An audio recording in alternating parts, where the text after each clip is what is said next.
سورہ بقرہ میں مسلسل کہ انفاق فی سبیل اللہ ہونا چاہیے، اللہ کی راہ میں خرچ ہونا چاہیے۔ تو اس خرچ ہونے کا کیا وجہ ہے، کیوں اللہ کے راستے میں خرچ ہونا ہے، اس کی ایک غرض و غایت یہ ہے کہ تم جب اللہ کی راہ میں خرچ کرو گے تو تمہارا تزکیہ ہو جائے گا، تم پاک ہو جاؤ گے۔ اور دوسرے اللہ کی راہ میں جہاد کرنا ہے تو اس سے تمہیں حق اور باطل میں فرق پتہ چلے گا اور تم حق کی اتباع اور اس کے لیے قربانی دے سکو گے۔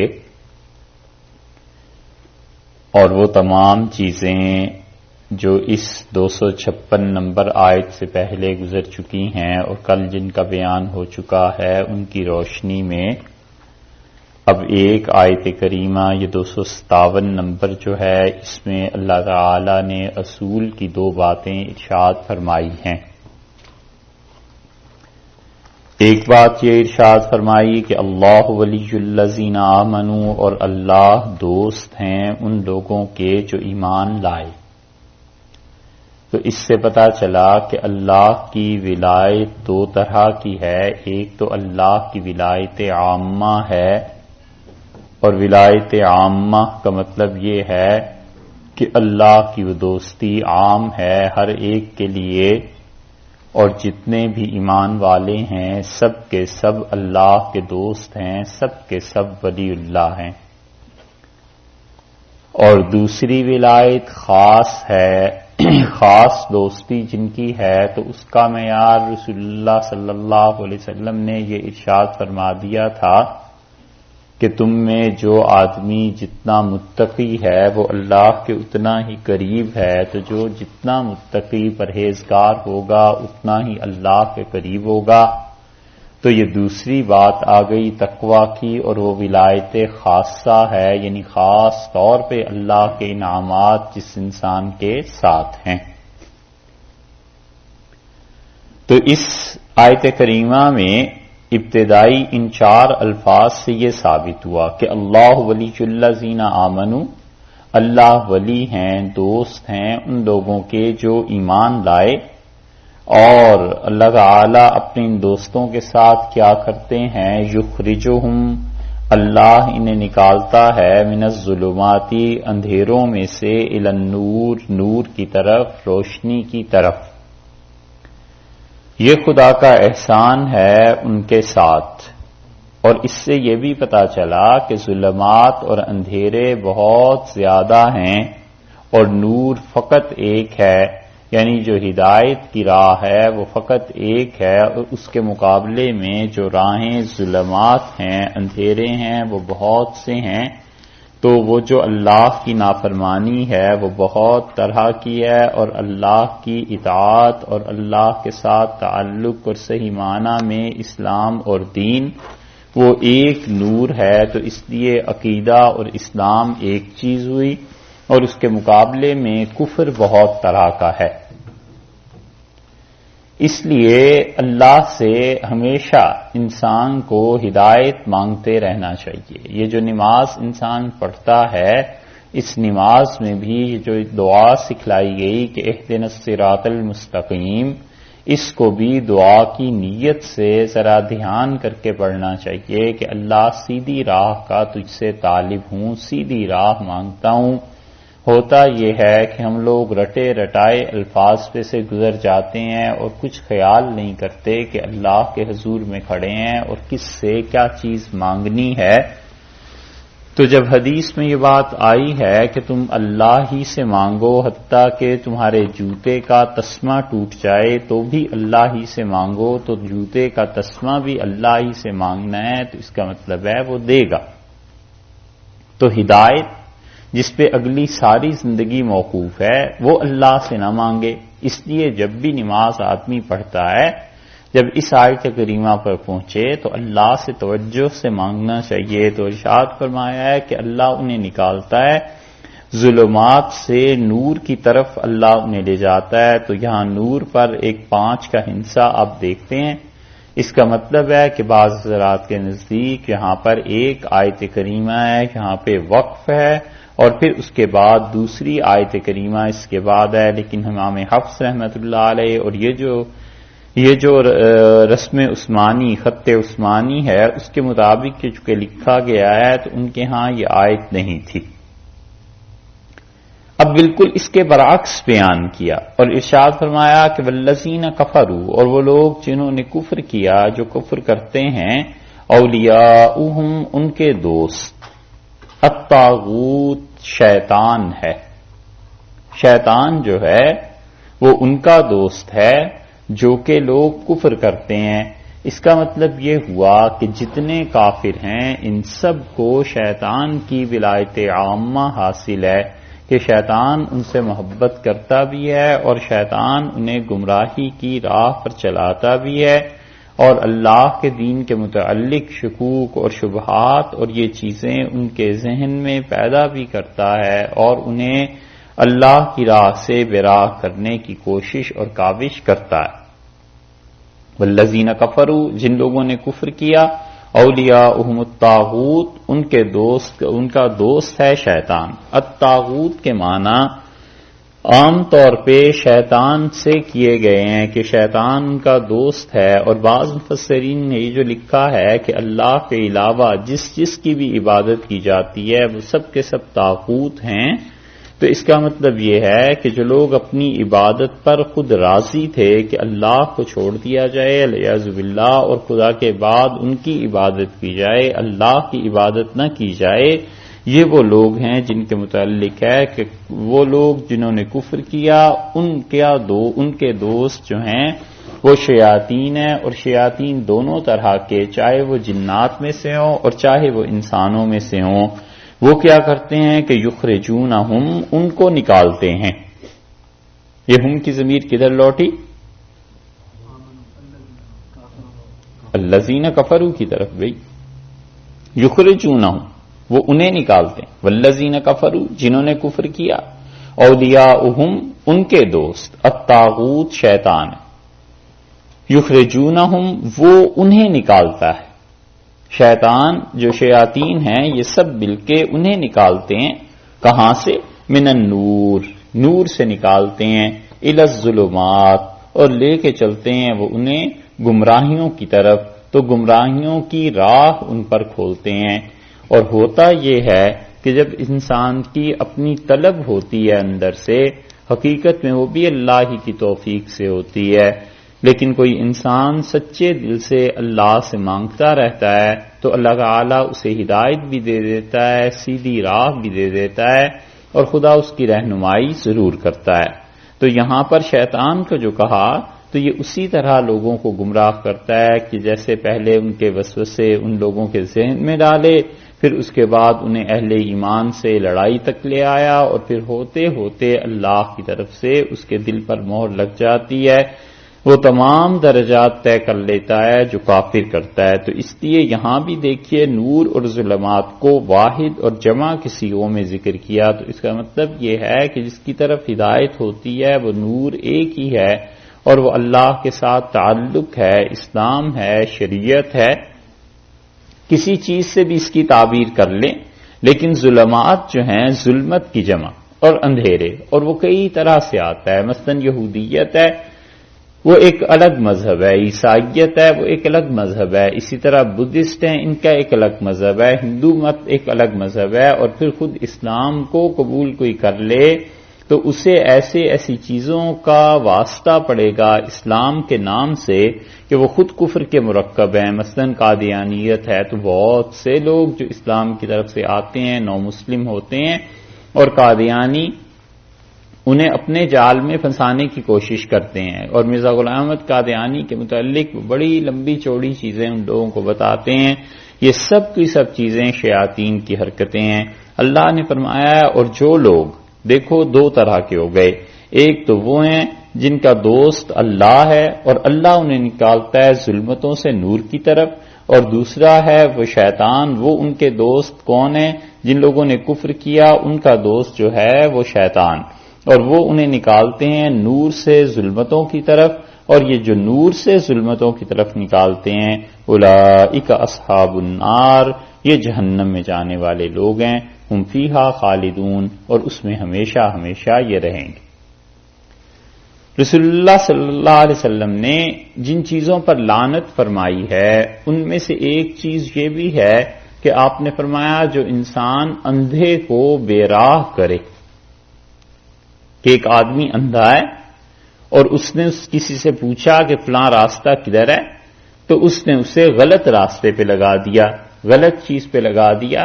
رسول اللہ صلی اللہ علیہ وسلم نے لعنت کی ہے ایسے انسان پہ، وجہ اس کی یہ کہ بیچارہ راستے کی تلاش میں ہے، اب اس نے اسے گمراہی کے راستے پہ نکال دیا۔ اسی طرح بہت سے شیطان ایسے ہوتے ہیں جنہیں پتا ہوتا ہے کہ جس چیز کی تعلیم وہ دے رہے ہیں، جس چیز کی تبلیغ وہ کر رہے ہیں وہ باطل ہے، غلط ہے، محض پیسے کا چکر ہے، اور محض پیسے کی وجہ سے ہم اس مسئلے میں پھنسے ہوئے ہیں اور اس گمراہی کی تعلیم دیتے ہیں۔ تو جو انسان ظاہری طور پر کسی کو غلط راہ پر لگا دے، اندھے کو، نابینا کو، اس کے لیے لعنت آئی ہے، تو جو حقیقت میں کسی کو گمراہ کرتا ہے اس کے لیے کتنی بڑی لعنت ہو۔ اس لیے کبھی بھی لوگوں کی گمراہی کا سامان نہ کرے۔ ایک ہے خود گناہ میں ملوث ہونا، اور ایک ہے ایسی حرکتیں کرنا جس سے لوگ بھی گمراہ ہوں، جس سے لوگ بھی گناہ میں ملوث ہوں، یہ اور زیادہ شدید چیز ہے۔ اس لیے یہاں پر ارشاد فرمایا ہے کہ وہ لوگ جہنم میں جانے والے، اور جہنم بھی کوئی 1-2-4 دن کے لیے نہیں، ہم فیہا خالدون، وہ ہمیشہ ہمیشہ اس جہنم میں رہیں گے، کیونکہ اللہ کی راہ سے انہوں نے بے راہ کیا۔ اب 2 اصول کی باتیں ہو گئیں، ایک اللہ کی طرف سے ہدایت اور ایک شیطان کی طرف سے گمراہی کے سامان، اور جن کا اللہ ولی ہے، اللہ دوست ہے، اللہ نے ان لوگوں کا بھی ذکر کیا ہے، اور شیاطین جن کے دوست ہیں، شیطان جن کو ورغلاتا ہے، ان کا بھی ذکر کیا ہے۔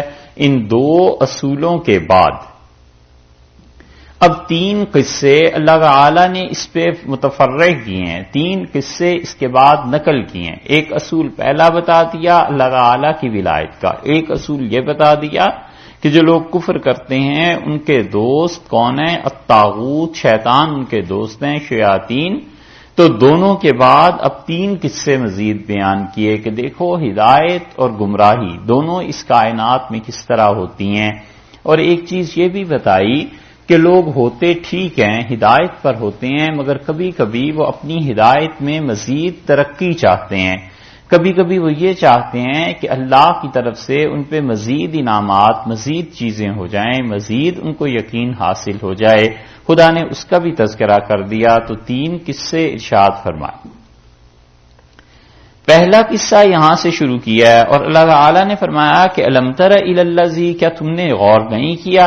اب دیکھا آپ نے ترا کے بعد پھر الی آ گیا، تو اس لیے اس کا ترجمہ ہم نے یہ کیا کہ الم تر الی الذی، تم نے اس شخص کی حالت پر غور نہیں کیا، حاج ابراہیم، جس نے حضرت ابراہیم علیہ الصلوۃ والسلام سے حجت کی، حضرت ابراہیم علیہ الصلوۃ والسلام سے بحث کی۔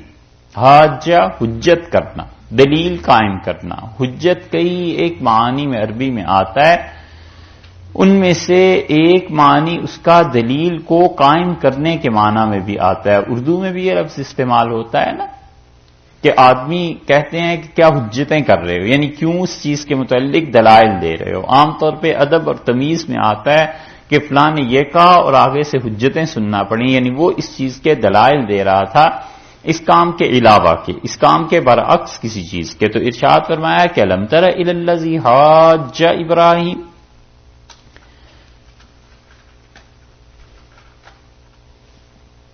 تم نے اس آدمی کے لیے غور نہیں کیا، حاج ابراہیم، جس نے حضرت ابراہیم علیہ الصلوۃ والسلام کے ساتھ بحث کی، اور حضرت ابراہیم علیہ الصلوۃ والسلام کے ساتھ بحث کس چیز پہ ہوئی، فی ربہ، اس کے پروردگار کے بارے میں۔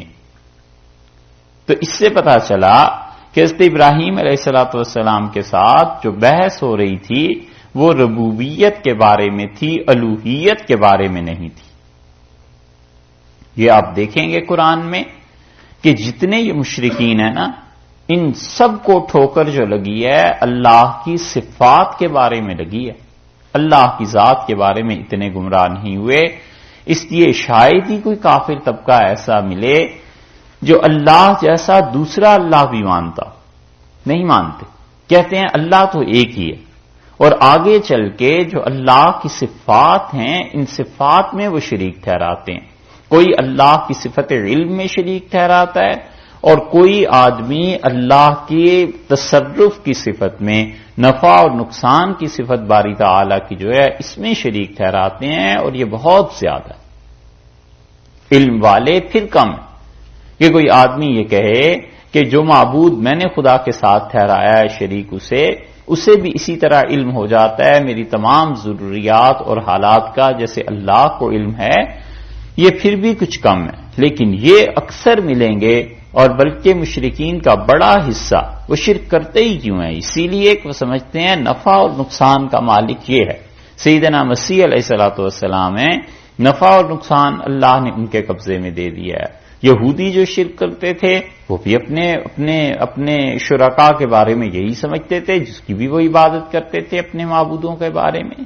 ہندوؤں کو آپ دیکھ لیں، ان کے ہاں جو دیویاں اور دیوتا بنتے چلے گئے ہیں، یہ اپنے تمام دیوی اور دیوتا کے متعلق یہی خیال کرتے ہیں کہ اس کو اللہ نے شرکت دے دی ہے دولت کی تقسیم میں، لکشمی دیوی ہو گئی، فلاں کو اللہ تعالی نے عزت کی تقسیم میں دے دی ہے اور فلاں کو ایسے کر دیا ہے۔ اسی طرح مشرکین مکہ بھی اصل مصیبت جو پڑی تھی وہ اللہ کی صفات کے بارے میں، اسی لیے یہاں پر آپ دیکھیے کیسی نقطے اور پتے کی بات حق تعالی شانہ نے فرمائی ہے کہ الم تر الی الذی حاج ابراہیم فی ربہ، کیا تم نے غور نہیں کیا اس شخص کی حالت پر جس نے حجت قائم کی، بحث کرنے لگا، دلیل قائم کرنے لگا، بحث کرنے لگا یا بحثنے لگا؟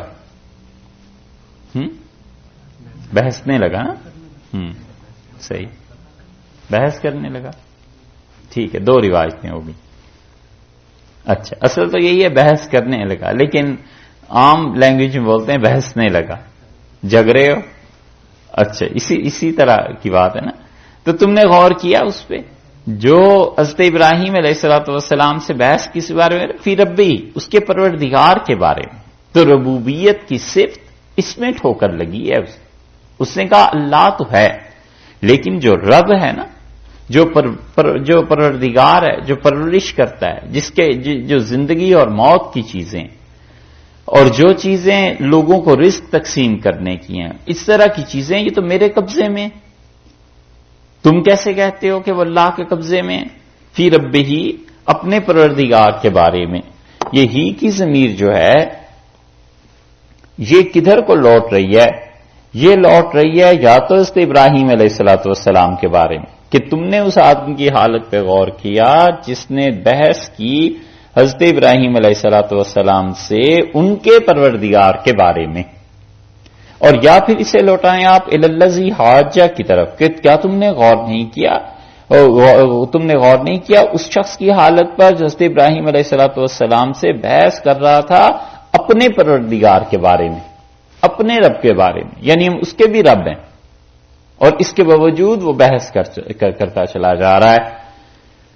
اور لیجنڈس آف دا جوز یہ ایک کتاب ہے، اسے کہیں آپ دیکھیے، یہ یہودیوں کی تاریخ پہ ہی ہے، اس کے کچھ حوالے ہم نے پڑھے اور اپنے ملک میں، تو یہ جو لیجنڈس آف دا جوز ہے نا، اس میں انہوں نے اس شخص کا ذکر کیا ہے کہ یہ کیا بحث تھی، کیا چیزیں تھیں، اور وہ وہی ہے نمرود جسے ہم کہتے ہیں کہ اس نے حضرت ابراہیم علیہ الصلوۃ والسلام کے ساتھ بحث کی، ممکن ہے یہاں مل جاتی ہو، بلکہ لائبریریوں میں یقیناً مل جاتی ہوگی۔ اس بارے میں بحث اس نے کی کیا؟ ان آتاہ اللہ الملک، یہاں ان سے پہلے لام ایک نہیں ہے، اور وہ اپنے پاس سے سوچ کے لگانا پڑتا ہے کہ اس نے بحث کی اپنے پروردگار کے بارے میں، ان کے آتاہ اللہ الملک، اللہ نے اسے ملک دیا، تو کیا مطلب ہوگا پھر جب لام لگائیں گے؟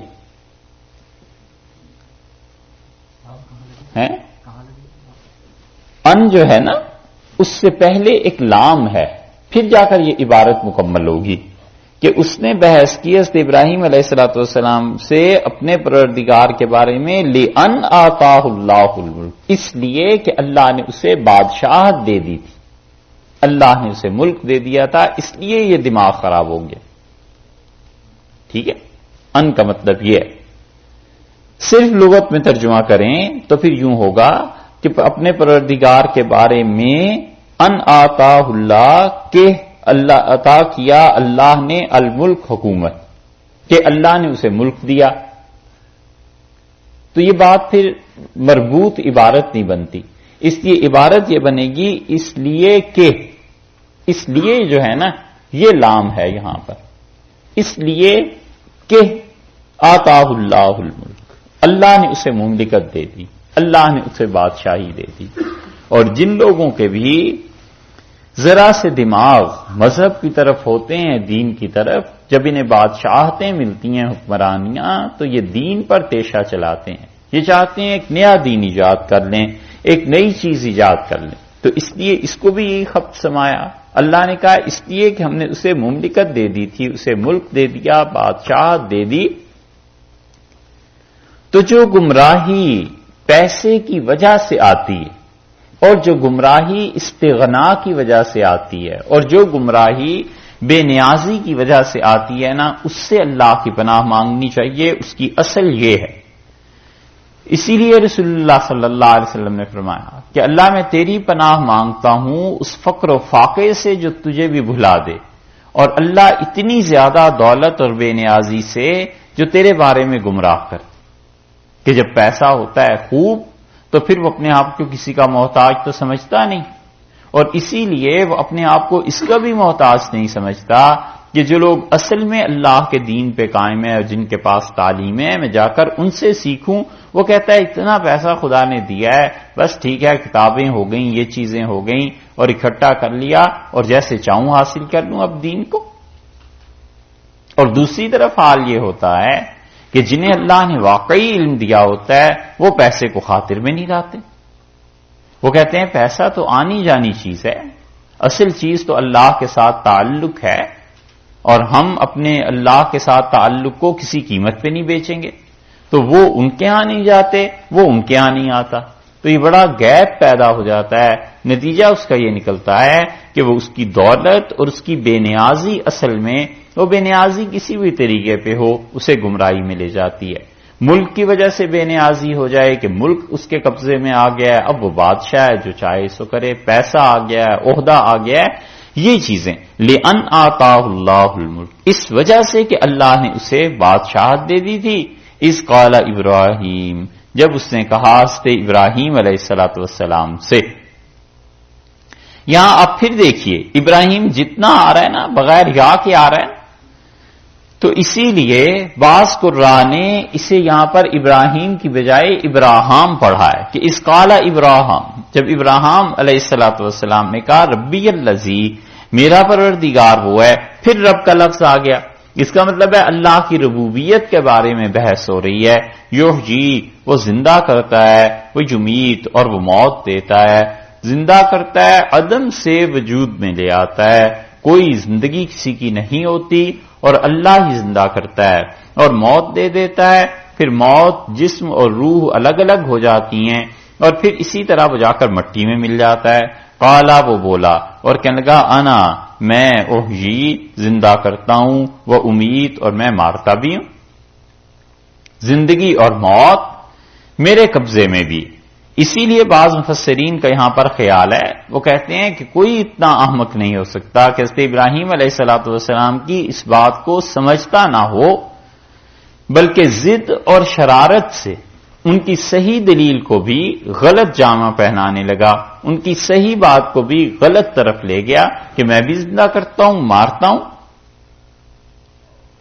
تو قال ابراہیم، حضرت ابراہیم علیہ الصلوۃ والسلام بولے فَإِنَّ اللَّهَ، سو بلا شک و شبہ اللہ، یاتی بالشمس، وہ لاتا ہے سورج کو، من المشرق، مشرق کی جانب سے، فاتی لے آ بہا، اس کے ساتھ، یعنی اس سورج کو، من المغرب، تو مغرب سے لے آ. پہلی دلیل انہوں نے دی کہ انفس میں، اپنی جانوں میں کہ ہم اپنے اندر غور کریں تو اللہ تو زندگی اور موت دونوں پر قابض ہے، دونوں اس کی قدرت کاملہ میں شامل ہیں۔ اس نے کہا یہ میں بھی کر لیتا ہوں، اور حقیقت میں یا تو وہ جانتا تھا کہ اس کے قبضے میں کچھ نہیں ہے، یہ جو کچھ کہہ رہے ہیں صحیح کہہ رہا ہے، بات ٹلانے کے لیے اس نے کہا کہ میں بھی زندہ کرتا ہوں اور مارتا ہوں، ایک بے گناہ کو پکڑ کے قتل کر دوں اور ایک مجرم کو میں چھوڑ دوں، یہ چیزیں مجھے خدا نے اختیار دیا ہے۔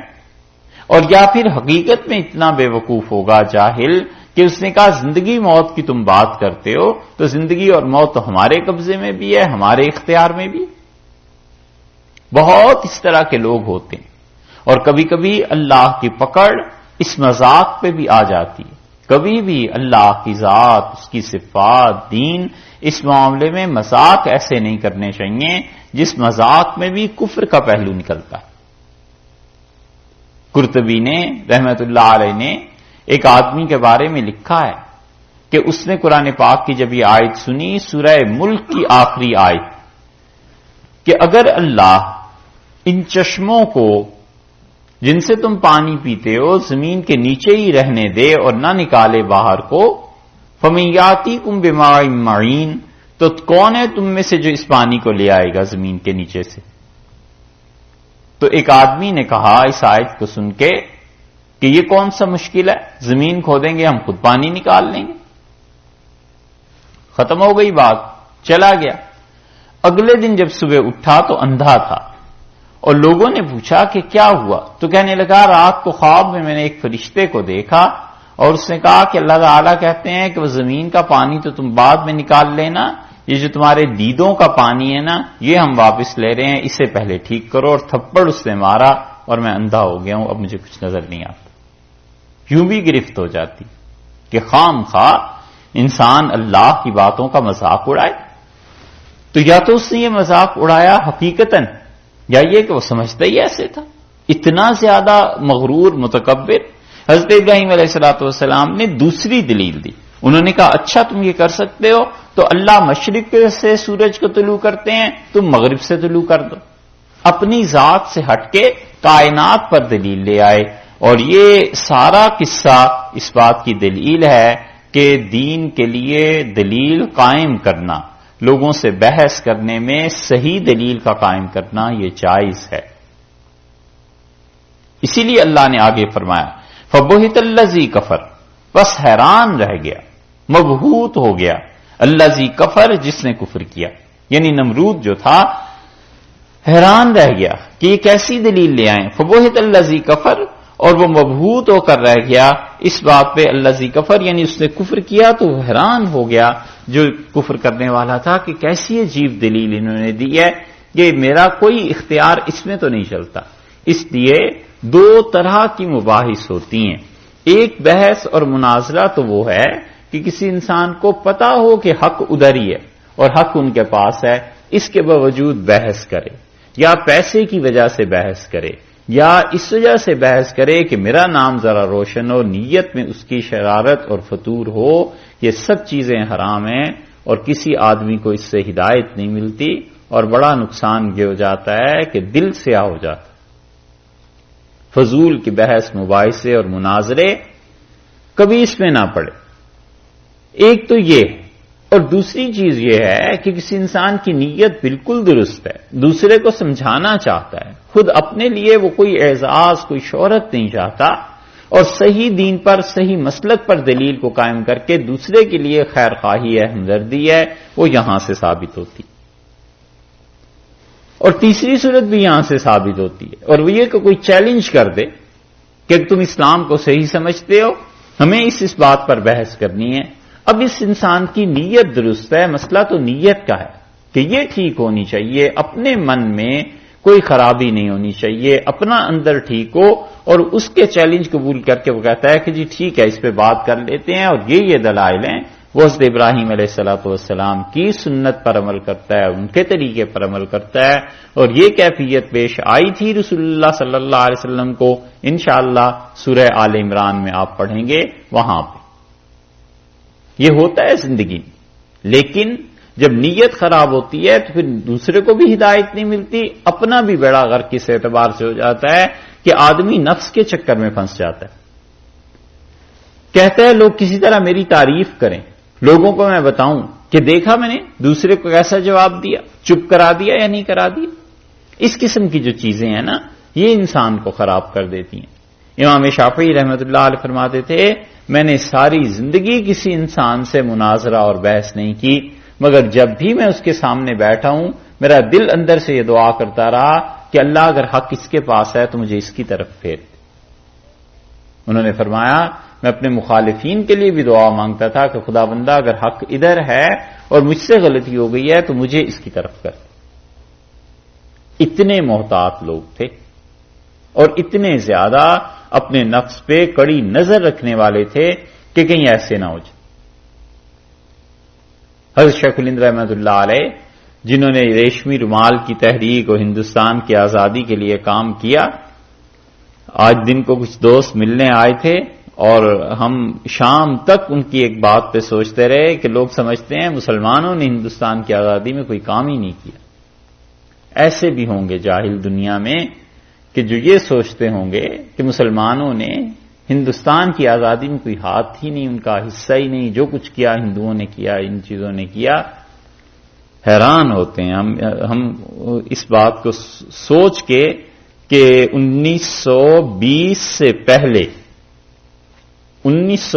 سے پہلے کون سے ہندو تھے جنہوں نے ہندوستان کی آزادی کے لیے کام کیا تھا؟ یہ مسلمان ہی تھے.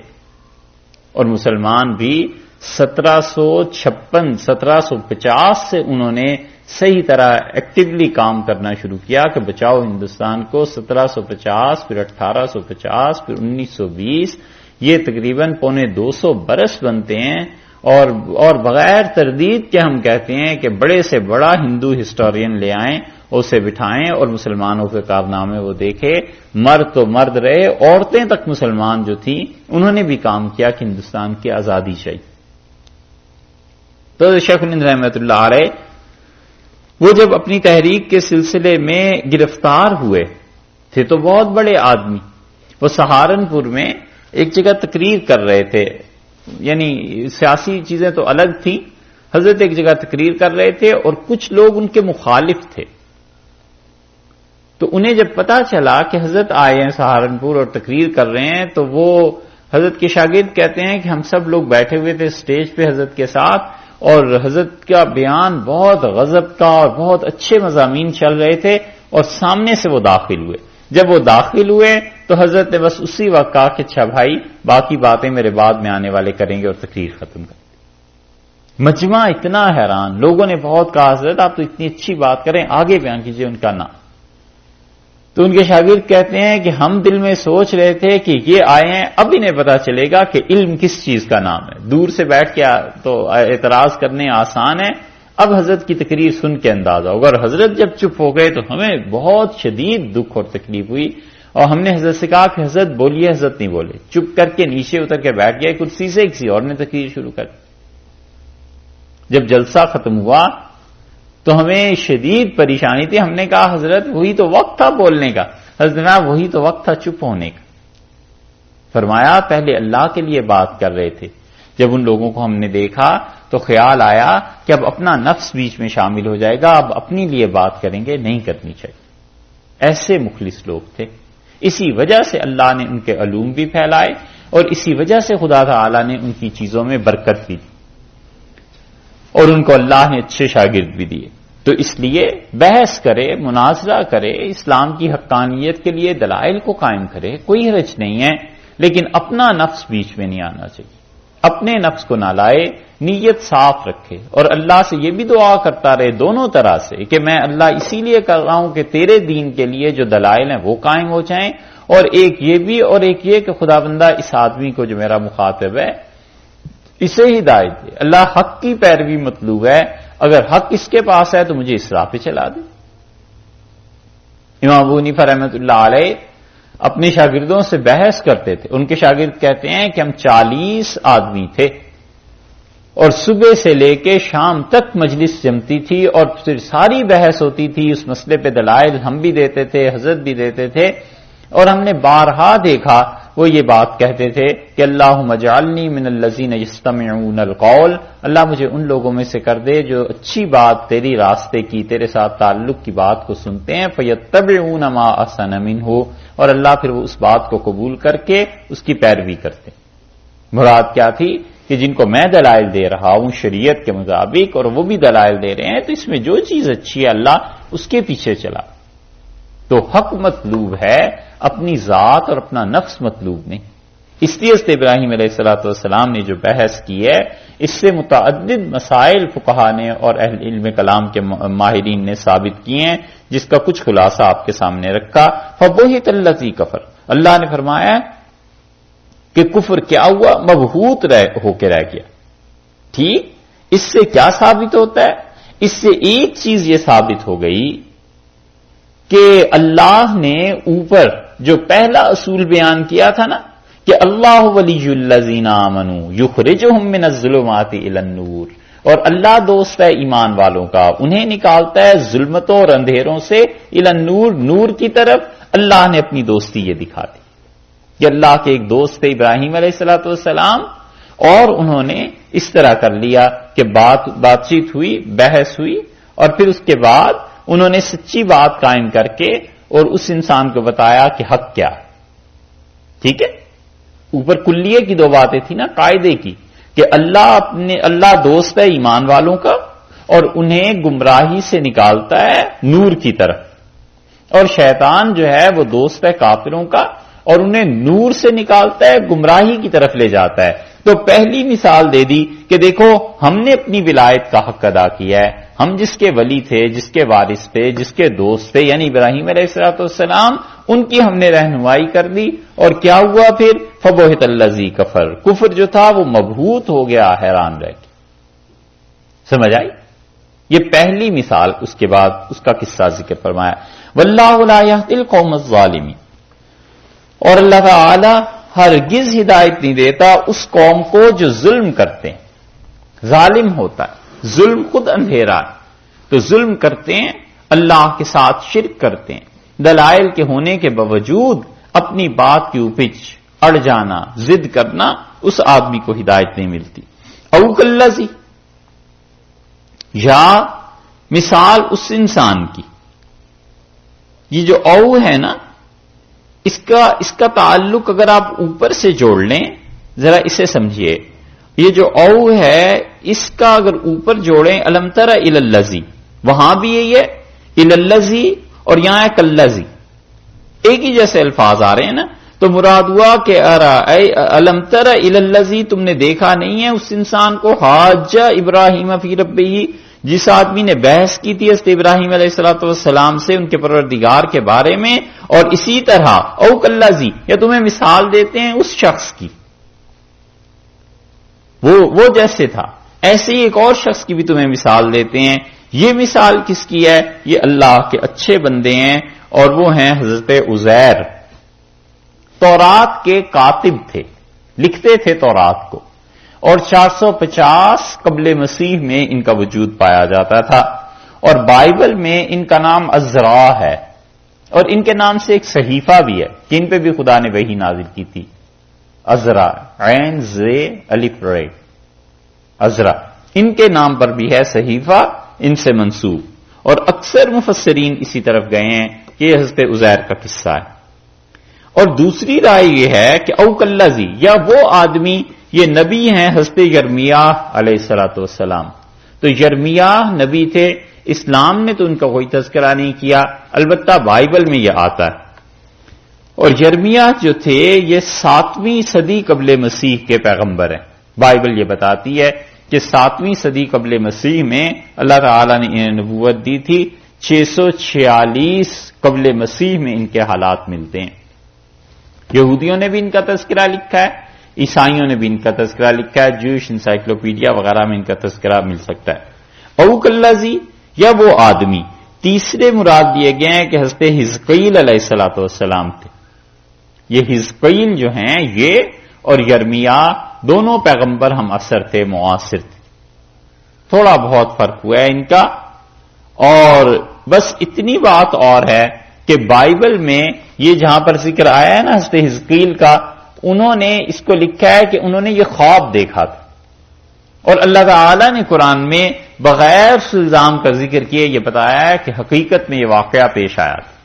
یہ آپ سے پہلے بھی شاید عرض کیا تھا، اس کو یاد رکھیے گا ہمیشہ کہ اللہ تعالیٰ بہت کم کہیں کافروں کا بائبل کا کوئی قول نقل کرتے ہیں، اور اسلام قرآن اس کا ذکر کیے بغیر ایک بات کہہ دیتا ہے۔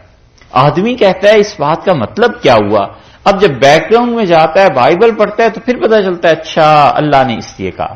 اس کی مثال پیچھے گزر چکی نا کہ اللہ تعالیٰ نے وما کفر سلیمان، اور سلیمان علیہ السلام نے کفر نہیں کیا، تو وہ اختیار دماغ میں آتا ہے کہ یہ کہنے کی بھلا کیا ضرورت ہے کہ سلیمان علیہ السلام نے کفر نہیں کیا۔ یہ تو ایسے ہی ہے جیسے بادشاہ ہے، حکمران ہے، اپنے کسی وزیر کسی وزیر اعلیٰ کسی گورنر کے بارے میں کہنے لگے کہ وہ ہمارا بڑا فرمانبردار آدمی ہے اور اس پہ کوئی شبہ نہ کیا جائے، تو آدمی سوچتا ہے کہ اس کا مطلب ہے کچھ گڑبڑ ہے تو ہی تو یہ کہا گیا ہے، اور قرآن اس کو ذکر نہیں کرتا کہ کیا گڑبڑ، وہ گڑبڑ پھر تفسیر میں دیکھنی پڑتی ہے۔ اس لیے کئی جگہ پر قرآن پاک میں اللہ بس ان کی تردید کرتا ہے یہودیوں اور عیسائیوں کی، اور بس ایک بات کہہ کے گزر جاتا ہے تاکہ آنے والے تحقیق کریں کہ خدا نے یہ بات کیوں کہی ہے۔ کبھی کبھی صرف ایک لفظ قرآن کہہ دیتا ہے، اس سے زیادہ نہیں کہتا، صرف ایک لفظ کہہ دیتا ہے، اور در حقیقت زد پڑتی ہے تورات اور انجیل پہ۔ اس لیے قرآن پاک کی تفسیر جو لوگ بھی پڑھتے ہیں ان کے لیے یہ بھی ضروری ہے کہ بائبل کو بھی پڑھیں، تورات کو بھی پڑھیں، ان چیزوں کو پڑھنا چاہیے، سمجھنا چاہیے، پھر افادیت اور پھر قرآن پاک کی عظمت کا اندازہ ہوتا ہے کہ سبحان اللہ، اللہ نے کیا کہا۔ اسی لیے ایک جگہ پہ اللہ نے فرمایا مہیمن علیہ، اور خدا کی یہ کتاب نگران ہے، تورات پہ بھی انجیل پہ بھی، حکم لگانے والی ہے تورات پر بھی انجیل پر بھی، جو کچھ وہاں ہے اس کو تم دیکھو گے اس کی روشنی میں۔ اسی لیے اللہ نے قرآن کا منصب ان سے اوپر کا رکھا ہے کہ قرآن نگرانی کرتا ہے، اور متعدد مثالیں اس کی، وہ مثال ایک گزر گئی، ایک مثال یہ بھی دیکھیے یہاں پر، اگر یہ حضرت حزقیل علیہ السلام کا تذکرہ ہے، اگر انہیں مان لیا جائے تو بائبل میں انہوں نے بتایا ہے کہ خواب انہوں نے دیکھا کہ ایسے ہوا، ایک بستی تھی اجڑی اور یہ وہ، اللہ تعالی نے بتلایا ہے کہ نہیں، او کلذی، یہ مثال اس انسان کی مر علی قریۃ جو ایک بستی سے گزرا۔ کون تھے؟ تینوں میں سے کوئی بھی ہو سکتے ہیں، عزیر علیہ السلام بھی، یرمیاہ بھی، حزقیل بھی علیہ السلام، لیکن اکثر مفسرین حضرت عزیر علیہ السلام کی طرف گئے ہیں کہ وہ گزرے، اور وہ لکھتے تھے تورات، اور تورات کا نسخہ کہتے ہیں یہ بھی یہودی کہ تورات جل گئی تھی، ختم ہو گئی تھی، اور حضرت عزیر نے تورات کے کاتب تھے اور انہوں نے پھر اپنے حافظے سے ساری چیزیں لکھوائی تھی۔ کچھ بھی ہو، ان کی شخصیت پہ بہت کچھ لکھا ہوا مل جائے گا۔ مر علی قریۃ، وہ ایک بستی سے گزرے۔ یہ بستی کون سی تھی؟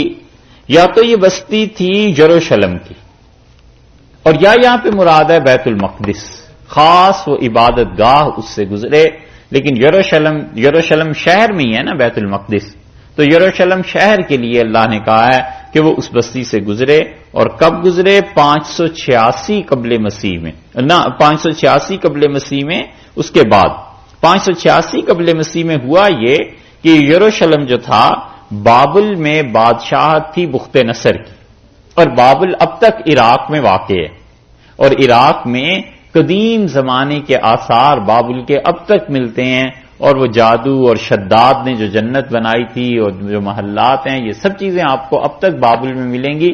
تو بابل میں تھی بخت نصر کی بادشاہت، اور بخت نصر بابل یعنی عراق سے چلا ہے یروشلم پہ حملہ کرنے کے لیے، اور 586 قبل مسیح میں اس نے حملہ کیا اور یروشلم کی اینٹ سے اینٹ بجا دی، تباہ و برباد کر دیا، اور جتنا شہر تھا خون سے اٹ کے، اور بیت المقدس کو بھی آگ لگا دی اس نے۔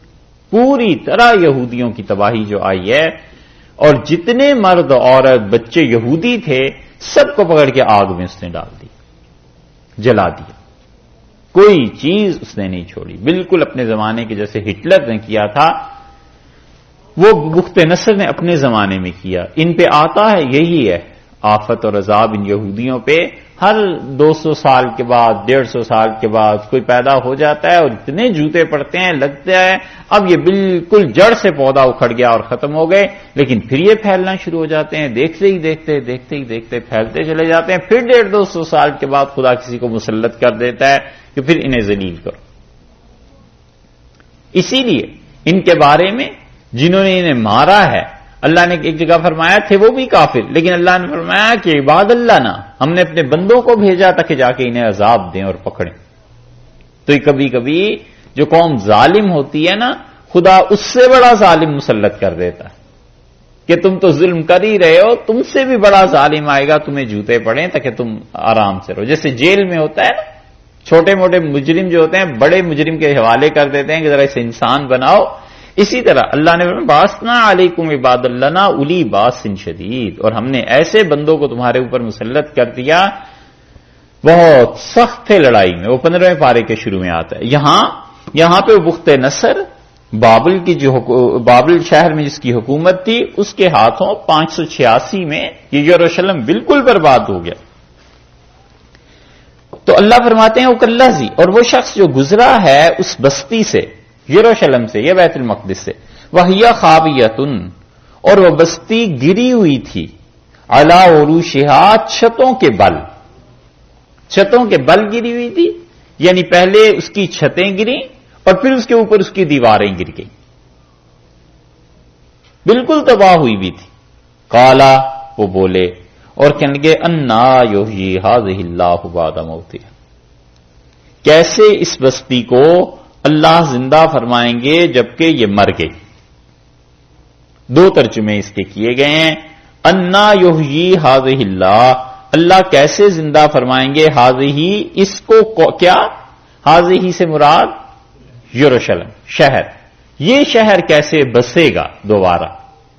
اور دوسرا ترجمہ یہ کیا گیا ہے کہ انہوں نے لاشوں کو یا ہڈیوں کو یا اس قسم کی تخریب کاری ساری دیکھی، تو انہوں نے کہا انا یحیی ھذہ اللہ، کیسے اللہ انہیں زندہ کرے گا۔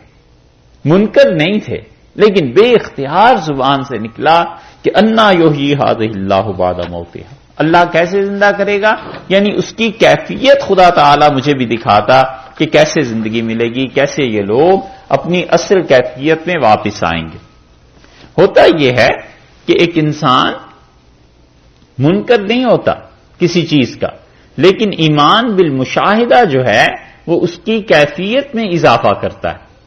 حضرت موسیٰ علیہ السلام علیہ باللہ کوئی منکر تھوڑے ہی تھے خدا کے، لیکن جب پہنچے ہیں طور پہ تو انہوں نے کہا آپ کو دیکھنا چاہتا ہوں۔ اسی طرح حضرت ابراہیم علیہ السلام کا آگے تذکرہ آ رہا ہے، اسی طرح انہوں نے کہا انا یحیی ھذہ اللہ بعد موتہا، اللہ اس یروشلم کو کیسے اٹھائے گا، یا یہ کہ جو لوگ مر گئے ہیں خدا انہیں کیسے زندہ کرے گا، یعنی ہم بھی اسے دیکھتے پتا چلتا۔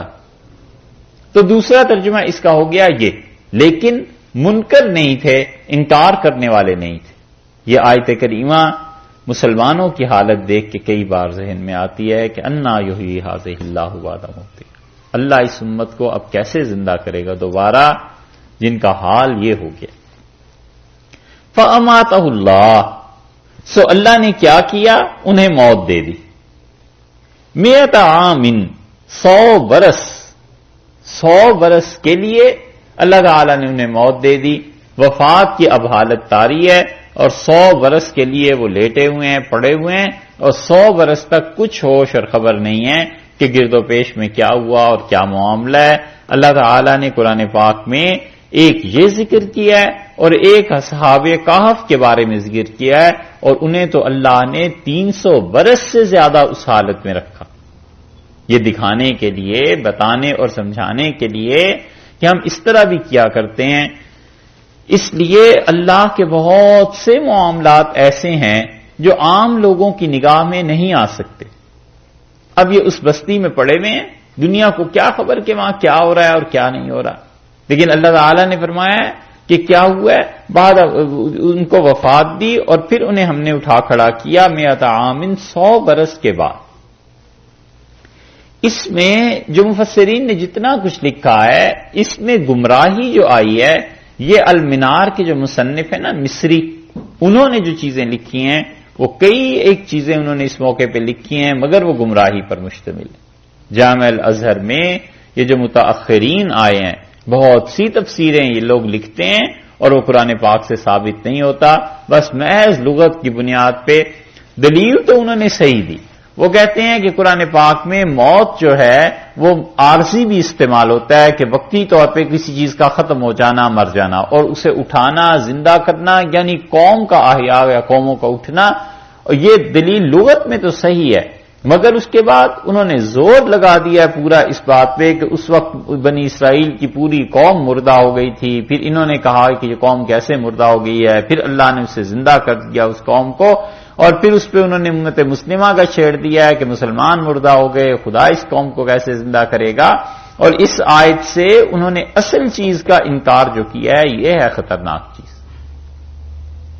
کہتے ہیں حقیقت میں ایسے نہیں ہوا کہ حضرت عزیر یا جو بھی پیغمبر علیہ الصلوۃ والسلام مراد لیں ان پہ وفات آ گئی ہو، حقیقت میں ایسے نہیں ہوا، بلکہ مراد یہ ہے کہ اس قوم پہ ایسی کیفیت گزری۔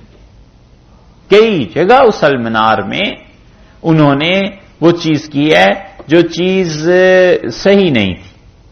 ہوا یہ ہے، اصل قصہ ذرا سا آپ سے عرض کریں، 18ویں صدی کے آخر پہ جب پورے عالم اسلام پہ غلبہ ہوا ہے انگریزوں کا اور فرینچ کا، فرانسیسیوں کا، تو عمومی طور پر یہ کیفیت پیدا ہو گئی کہ ہم کتاب و سنت کو اس رنگ میں پیش کریں جو ان کے لیے قابل قبول ہو۔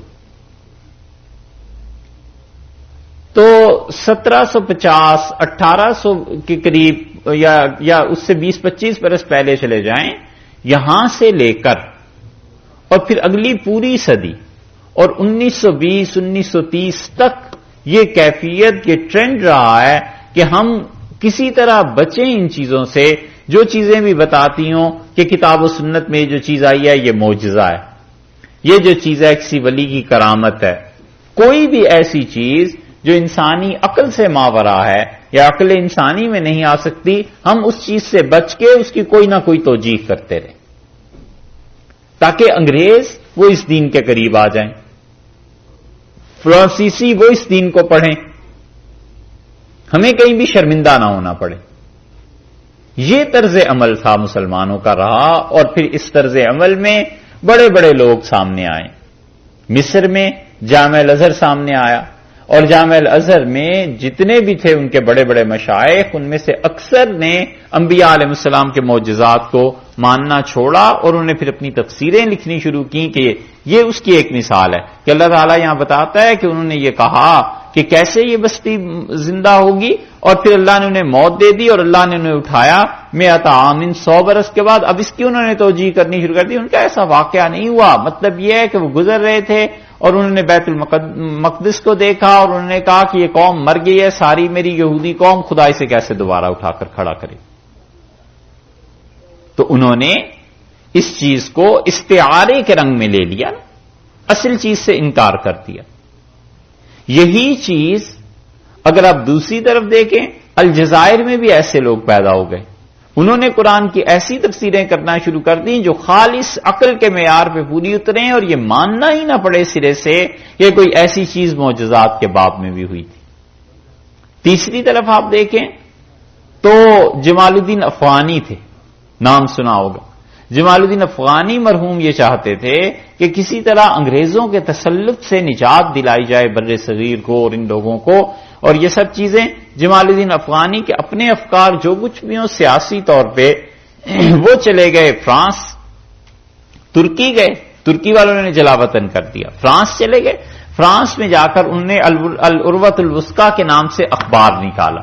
مفتی محمد عبدو جو مصر کے تھے، ان لوگوں کی وہاں ان سے ملاقاتیں ہوئی تو سیاسی اعتبار سے سارے انگریزوں کے خلاف تھے، سامراجیت کے خلاف تھے، تو ان لوگوں نے وہاں سے اخبار جو نکالا تو اس کا بھی مقصد یہی تھا کہ انگریزوں کے خلاف کام کیا جائے، اور ہوتے ہوتے انہوں نے اسلام کو اس رنگ میں پیش کرنا شروع کر دیا عروۃ الوثقی اخبار والوں نے کہ کوئی بھی چیز اس میں سے ایسی نہ ماننی پڑے جس کا تعلق معجزات سے ہو، ان چیزوں سے ہو، وگرنہ بڑی شرمندگی ہوگی کہ انگریز سوال کریں گے اور ہم انہیں کیا جواب دیں گے۔ معراج کا انکار کر دیا، کیونکہ ماننا پڑتا تھا کہ حضور اقدس صلی اللہ علیہ وسلم تشریف لے گئے اور پھر یہ حاضری ہوئی حق تعالی شانہ کیا اور یہ چیزیں ہوئیں، اس کا انکار ہو گیا۔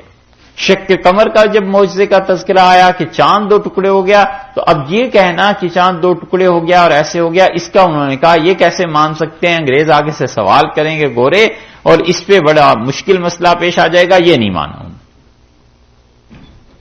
یہ وہ شرمندگی کی کیفیت تھی، اور اہل علم میں جو لکھے پڑھے تھے ان میں ایک پورا گروہ ایسا پیدا ہو گیا جنہوں نے معجزات اور ان چیزوں کا انکار کرنا شروع کیا۔ مفتی محمد عبدہ کا حلقہ تھا مصر میں، اور ان سے پھر یہ صاحب المنار کے مصنف اور یہ لوگ آگے آئے ہیں سارے کے سارے، اسی لیے وہ اس سٹیپ سے آگے بڑھے اور انہوں نے کہا اہل کتاب ہیں کافر اب جو دنیا میں پائے جاتے ہیں۔ اسی المنار میں انہوں نے لکھا کہ ہندو جو ہیں ہندوستان میں پائے جاتے ہیں وہ اہل کتاب ہیں، ان کی عورتوں سے بھی نکاح جائز ہے، ان کا ذبیحہ بھی جائز ہے۔ یہ وہ چیز ہے، یہ جو ذہنی شکست خوردگی کی علامتیں تھیں یہ ظاہر ہوئی۔ اس ذہنی شکست خوردگی کی وجہ سے یہ 3-4 مثالیں ہم نے آپ کو دیں، الجزائر کی، مصر کی، پیرس کی، ہندوستان کی، وہ افغانستان کی جمال الدین افغانی کا حلقہ جو تھا، اور یہی چیز جب علی گڑھ میں آئی تو سر سید خان مرحوم تھے۔ ان کے کارنامے اپنی جگہ پہ جو کچھ انہوں نے مسلمانوں کے لیے کیا، لیکن انہوں نے ہر جگہ انکار کرتے چلے گئے کہ یہ چیزیں ہوئی نہیں۔ ولیم میور ان کے زمانے میں پورے پنجاب کا گورنر تھا اور بڑا پڑھا لکھا آدمی تھا، اس سے اختلاف یقیناً ہے، بہت گمراہی کی چیزیں اس نے لکھی، اور اسی کی وہ کتاب ہے غالباً اوور انڈین مسلمز۔ وہ کتاب جو ہے وہ پڑھنے کے قابل ہے۔ اس نے وہابیت پہ لکھا ہے کہ وہابیت کیا چیز، اور کن کن لوگوں کو انہوں نے خریدا تھا ہندوستان میں۔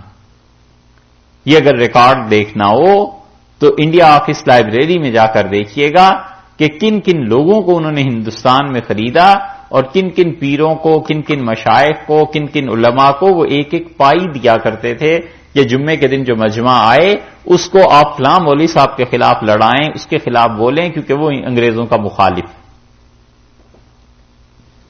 یہ ساری تاریخ ملے گی کہ کون کون سے اس زمانے کے مشائخ بکے ہوئے تھے، اور انگریز باقاعدہ انہیں پیسے دیتے تھے، اور بڑا نعرہ یہی تھا کہ یہ آدمی وہابی ہو گیا، بس جس کے بارے میں سن لیتے تھے اس کی کوئی نہیں پھر مانتا تھا۔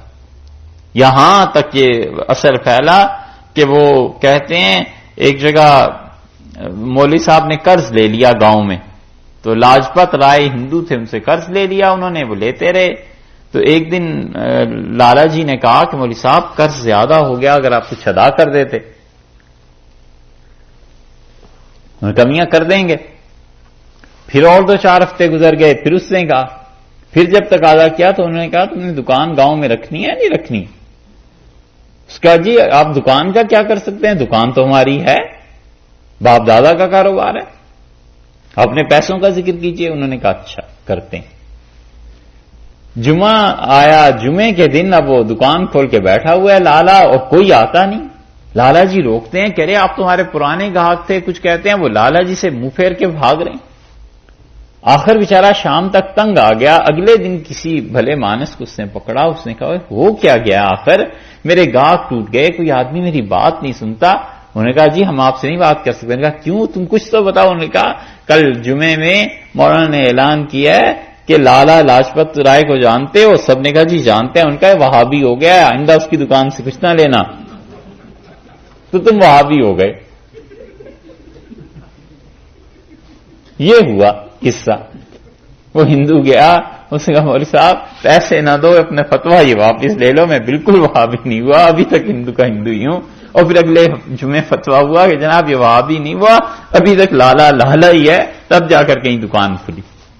اتنا بدنام کیا انگریزوں نے اس لفظ کو۔ حیدرآباد میں چلے گئے، سید احمد شہید رحمت اللہ علیہ کے خلیفہ تھے، اور بنگال میں حضرت کا مزار ہے اب بھی، کیا نام تھا یہ حیدرآباد والوں کو پتا ہوگا؟ ارے بنگال میں یار جنہوں نے تبلیغ کی ساری لوگ ہیں، بڑے بڑے مشہور آدمی تھے، علی ان کے نام کے آخر پہ آتا ہے، سید صاحب رحمۃ اللہ علیہ کے بڑے عظیم خلفاء میں سے تھے. چلو نام یاد آ جائے گا انشاءاللہ. وہ چلے گئے حیدرآباد. تو حیدرآباد جا کے حضرت کہتے تھے میں لکھا انہوں نے ان کے رسائل اب تو خیر ملتے ہی نہیں, پڑھنے کو بھی بہت پرانے ہو گئے, ندوہ میں بھی محفوظ ہیں, ہم نے وہیں پڑھے تھے. تو وہ خرم علی بلہوری جو شاہ عبد العزیز صاحب رحمۃ اللہ علیہ کے عزیز تھے, یہ سارا ایک ہی بیچ تھا ان کا. تو وہ کہتے ہیں کہ اب نام اٹک گیا ان کا ذہن میں, دیکھیے خیر آ جائے گا انشاءاللہ. بہت مشہور آدمی تھے, بنگال میں اب بھی حضرت کی قبر ہے, اور حیدرآباد میں بڑا کام کیا بھائی. اچھا حضرت کہتے ہیں میں جب مسجد میں گیا تو کوئی شناسائی تو تھی نہیں, اور سید صاحب رحمۃ اللہ نے میرے ذمہ یہ لگایا کہ تم ہندوستان میں جا کر اور لوگوں میں کام کرو مسلمانوں. تو شام کے وقت 2 آدمی آئے لڑ رہے تھے, تو انہوں نے کہا مولوی صاحب تم بڑے بھلے بانس معلوم ہوتے ہو اور آپ ایک فیصلہ کر دیں.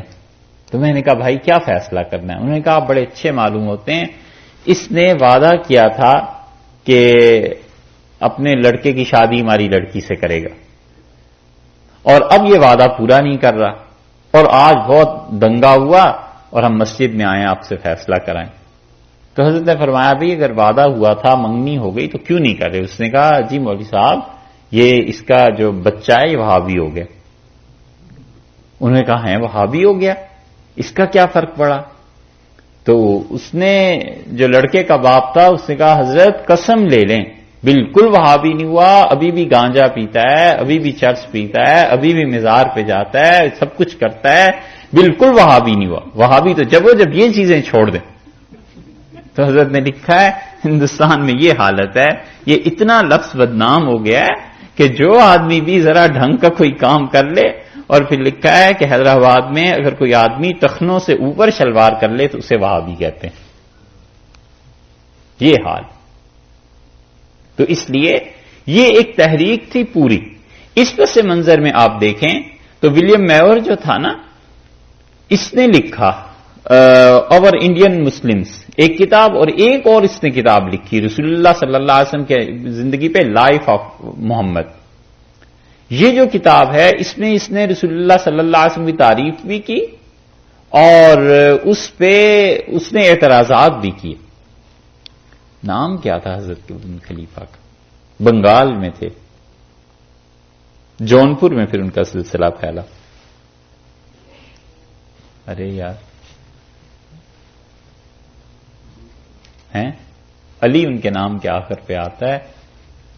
2 بھائی تھے, سید صاحب رحمۃ اللہ علیہ کے ساتھ وہ گئے تھے, پھر حضرت کا جب شہادت ہو گئی انتقال وہاں تو بالا کوٹ سے وہ آئے تھے. اب سوئی اٹک گئی نا. اچھا انا للہ, ایسے نالائق ہو گئے.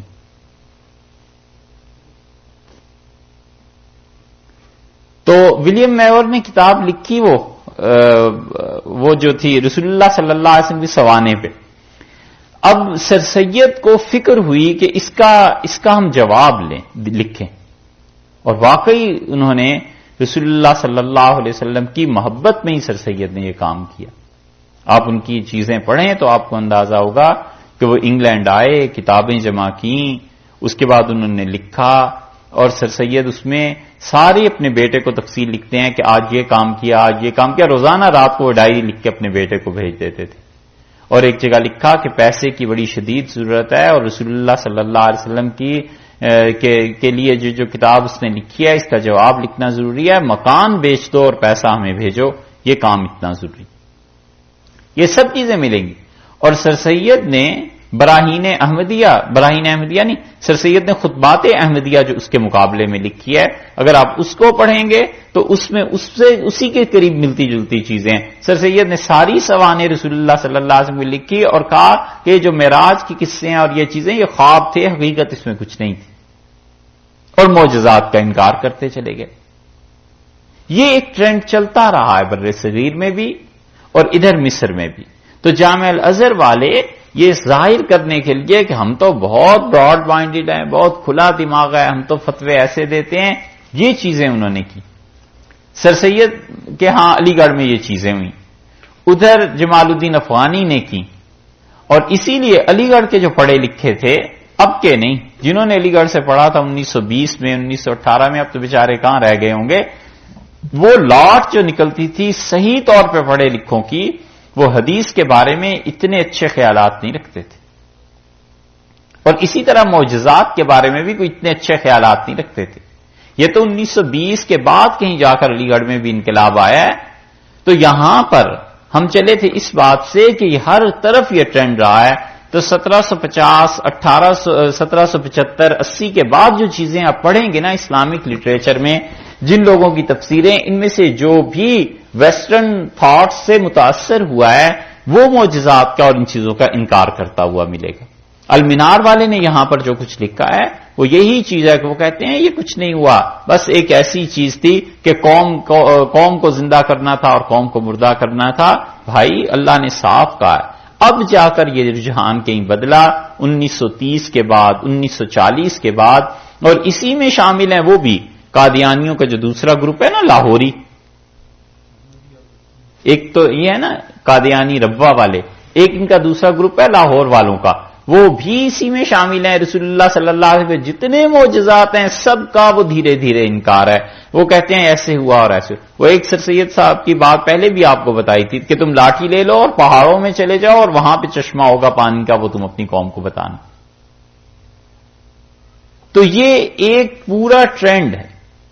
تو اس زمانے میں جو چیزیں آپ پڑھیں گے عالم اسلام کے مختلف حصوں میں، پھر آپ کو پتا چلے گا مرض کہاں سے شروع ہوا۔ فَأَمَاتَهُ اللَّهُ مِئَةَ عَامٍ، اللہ نے کہا کہ ہم نے انہیں موت دی کتنے برس؟ 100 برس کے لیے۔ ثُمَّ بَعَثَهُ، اور پھر ہم نے کیا کیا؟ انہیں دوبارہ زندگی دے دی، پھر ہم نے اٹھا کر کھڑا کر دی۔ موت کے بعد بعثت ہو گئی ان کی۔ قالا، اور ارشاد فرمایا تعالی شانہ نے، کم لبثت، کتنے عرصہ آپ رہے وفات شدہ؟ کم لبستہ، کتنی مدت گزری، کتنا وقت گزرا؟ قالا، وہ بولے جس نبی علیہ الصلوۃ والسلام کے انتقال ہو گیا تھا، لبثت یومن، میں رہا ہوں گا ایک دن، او بعض یومن، یا دن کا بھی کچھ حصہ۔ جیسے فرض کر لو دوپہر کے وقت یہ واقعہ پیش آیا تو انہوں نے شام کو دیکھ کے کہا کہ دن کا کچھ حصہ، اور فرض کر لو صبح کے وقت واقعہ پیش آیا تھا تو انہوں نے کہا شام ہوگی ہے، ایک دن یا دن کا کچھ حصہ رہا ہو۔ یہ چیز ہے جو مومن کو قبر میں بھی پیش آئے گی۔ رسول اللہ صلی اللہ علیہ وسلم نے فرمایا ہر انسان کو منظر قبر میں دکھایا جاتا ہے جیسے سورج ڈوب رہا ہے، تو مومن انسان جب اس سے سوال جواب فرشتے کریں گے تو کہے گا دعونی للصلاۃ، چھوڑو مجھے میں عصر کی نماز پڑھ لوں، سورج ڈوبنے والا۔ کہے گا بعد میں بات کرنا، عصر کی نماز میں پڑھ لوں۔ یہ جو دنیا میں نماز کے پابند لوگ تھے، قبر میں بھی انہیں نماز کام آ جائے گی، وہ کہے گا دعونی للصلاۃ، چھوڑو نماز پڑھوں۔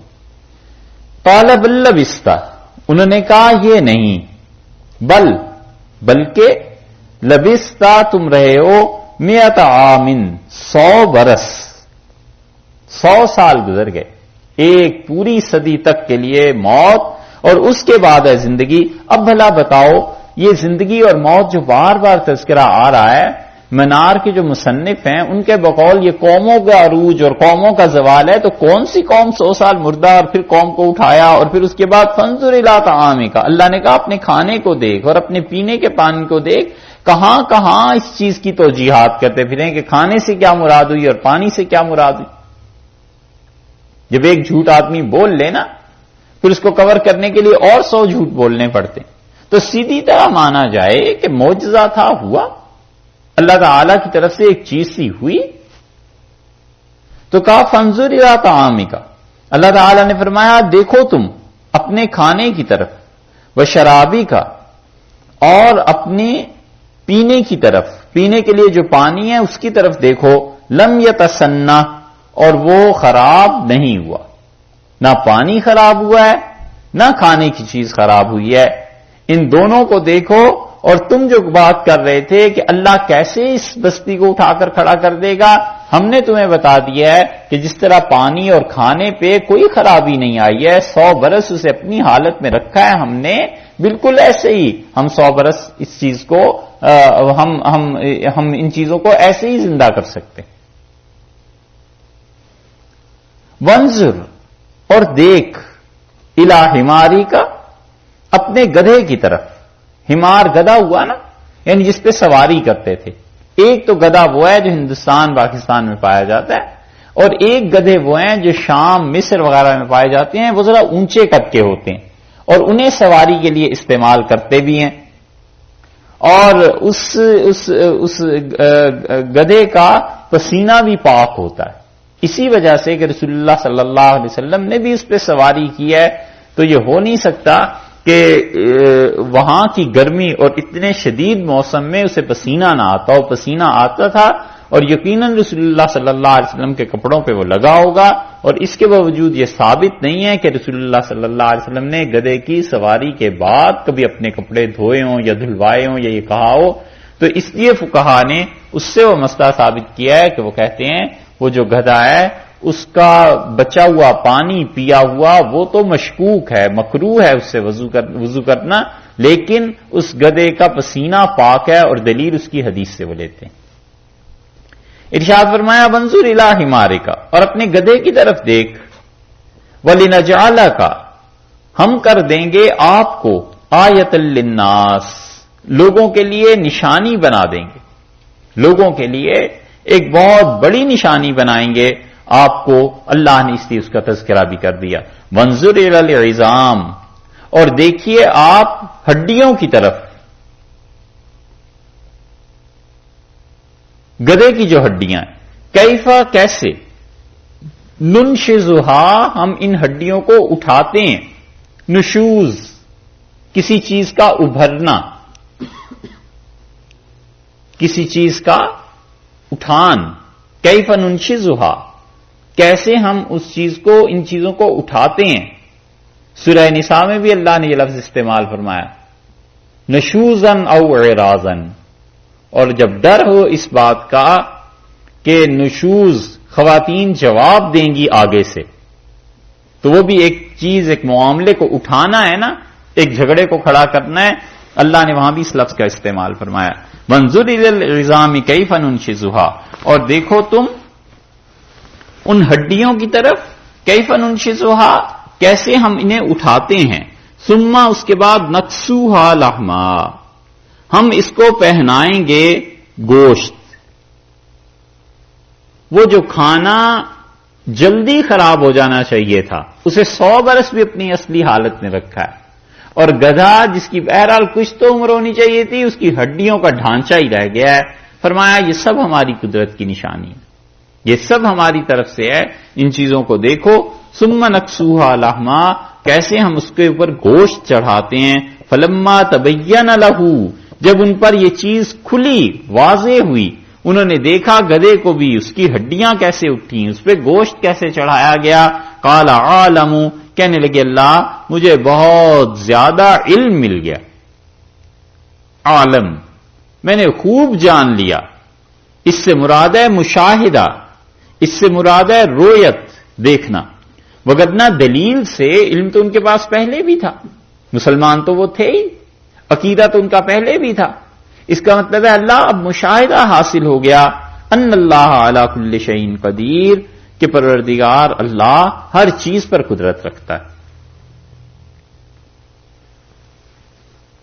قال عالم ان اللہ علی کل شیء قدیر، انہوں نے کہا میں نے اس بات کو جان لیا خوبی سے، یعنی بہت اچھی طرح مشاہدہ ہو گیا کہ اللہ تعالی ہر چیز پر قدرت رکھتا ہے۔ پھر اس قصے کو دیکھیے، او کلذی مر علی قریۃ، یا اس شخص کی مثال بتائیں جو گزرا ایک بستی سے۔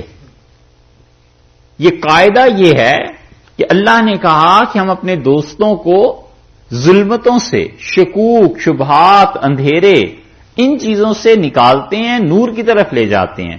حتیٰ کہ اگر کوئی آدمی پہلے ہی سے ایمان پہ ہے، یقین پہ ہے، مزید اس یقین کی تقویت کے لیے وہ مشاہدہ کرنا چاہتا ہے، تو ہم تو اتنا زیادہ احسان اپنے دوستوں پر کرتے ہیں۔ اور شیطان وہ دیکھو کیسے گمراہ کرتا ہے، اس نے اس کو گمراہ کیا نا، اور اس نے کہا کہ میں زندہ کرتا ہوں اور مارتا ہوں. اور ہماری مہربانیاں دیکھو، یا اس آدمی کا حال پڑھو، دیکھو ہماری مہربانی کیسے ہوئی. کلذی مر علی قریۃ، جو ایک بستی سے گزرے، وہی خاویۃ علی عروشہا، اور وہ بستی گری ہوئی تھی اپنی چھتوں کے بل، یعنی پہلے اس کی چھتیں گر گئیں، پھر اوپر سے اس کی دیواریں گر گئیں. قال انا یحیی ہذہ اللہ بعد موتہا، وہ کہنے لگا اللہ کیسے زندہ کرے گا اس بستی کو، یا یہ کہ اللہ کیسے زندہ کرے گا اس بستی کے رہنے والوں کو. فاماتہ اللہ مئۃ عام، اللہ نے 100 برس کے لیے انہیں موت دے دی. ثم بعثہ، پھر اس شخص کو خدا نے اٹھایا. قالا، اور پوچھا کم لبثت، کتنا عرصہ رہے ہو، کتنی مدت گزری. قال لبثت یوما او بعض یوم، انہوں نے کہا پروردگار ایک دن یا دن کا بھی کچھ حصہ رہا ہوں. قال بل لبثت مئۃ عام، اللہ نے کہا تم 100 سال یہاں رہے ہو. مئۃ عام، 100 برس تک تمہیں مردہ رکھا ہے. یہ ہے دلیل اجتہاد کی کہ آدمی آثار پر، چیزوں پر غور کر کے پھر حکم لگاتا ہے نا. تو انہوں نے دیکھا ہوگا جو بھی آثار ہیں، پھر انہوں نے حکم لگایا کہ ایک دن یا دن سے بھی کم. یہ ہے دلیل اجتہاد کی. اس سے فقہا کہتے ہیں اجتہاد ثابت ہوتا ہے. دیکھا ہے اس آیت کو ہم 100 بار بھی پڑھیں تو دماغ ادھر نہیں جاتا، لیکن جن لوگوں کا وہ ایک خاص دماغ ہوتا ہے نا سوچنے کا قانونی اعتبار سے، انہوں نے کہا اس میں دلیل ہے اجتہاد کی کہ انہوں نے آثار کو دیکھا اور پھر کہا کہ ایک دن رہوں گا، ایک دن سے بھی کم رہوں گا. اللہ تعالیٰ نے فرمایا، ہم نے کہا نہیں 100 سال.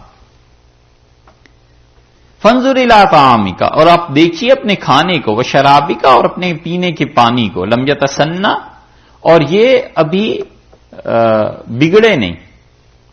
وانظر الی حمارک، اور اپنے گدھے کی طرف دیکھ، ولنجعلک آیۃ للناس، اور ہم آپ کو بنائیں گے انسانوں کے لیے نشانی. لوگ دیکھیں گے ان چیزوں کو، پڑھیں گے، انہیں ہدایت حاصل ہوگی. وانظر الی العظام، اور ہڈیوں کی طرف نگاہ کر، کیف ننشزھا، کیسے ان ہڈیوں کو ہم اٹھاتے ہیں، ثم نکسوھا لحما، اور کیسے ہم ان کے اوپر گوشت کو چڑھا دیتے ہیں. فلما تبین لہ، جب ان پہ یہ کیفیت کھلی، قال اعلم ان اللہ علی کل شیء قدیر، انہوں نے کہا میں نے دیکھ لیا کہ اللہ ہر چیز پر قدرت رکھتا ہے.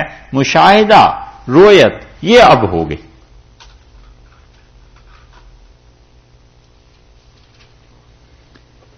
وَإِذْ قَالَ ابراہیم، اب تیسرا